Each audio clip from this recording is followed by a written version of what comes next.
आणि आत्ता होणार. एक नाव सांगा, तुम्हाला वाटतं की एलिमिनेट होईल. मला यावेळी रोशन दादा वाटतायत. प्राजक्ता वाटते. रोशन भाऊ मीच होऊ शकतो.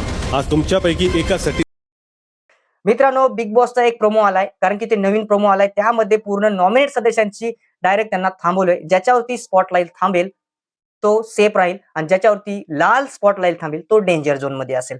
असाच टास्क होणार आहे, कारण की वेगळ्या प्रकारचा टास्क नाही. दोन वेगळे प्रकारचे जे काही झालते एक्झिट, तसंच नाही. यामध्ये डायरेक्टली एक्झिट होणार आहे आणि ते पण उद्या नसून आजच एक्झिट होणार आहे. तर तो कोणता सदस्य एक्झिट होणार आहे बिग बॉसच्या घरातून, तेच तुम्हाला नाव मित्रांनो आज कळणार आहे मित्रांनो. आणि ते पण मी सांगतो, काही मला जे कोण मला खबर आले त्यानुसार त्याचं नाव तुम्हाला डायरेक्ट, ते पण आपल्या व्हिडिओमध्ये मित्रांनो. तर स्किप करू नका आणि सबस्क्राईब करायला विसरू नका मित्रांनो.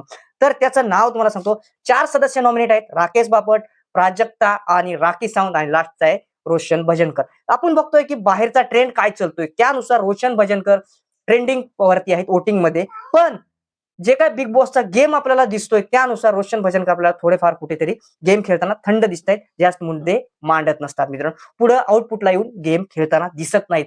तर त्यानुसारच तुम्हाला सांगतोय की जास्तीत जास्त मी हे सोशल मीडियावरती सर्च केलं, हे केलं, तर सगळ्यांचं म्हणणं आहे की रोशन दादाच बिग बॉसच्या घरातून आज बाहेर पडणार मित्रांनो. हा पण मला पण धक्का बसला, कारण रोशन दादाला मला पण बिग बॉसच्या घरामध्ये बघायचंय मित्रांनो.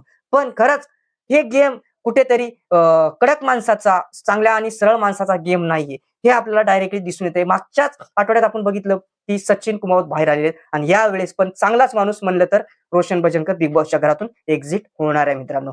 तरी पण तिथं पण 99.99% चान्स आहे रोशन भजनकरचा, कारण की त्यानंतर येते प्राजक्ता शुक्रे. ही पण त्याच टॉप मध्ये. ह्या दोघांपैकी एक जण फिक्स आहे मित्रांनो, बाकीचे 2 सेफ आहेत. तर मित्रांनो, व्हिडिओ मध्ये एवढंच. नवीन असतात तर सबस्क्राईब आणि व्हिडिओला शेअर करा मित्रांनो.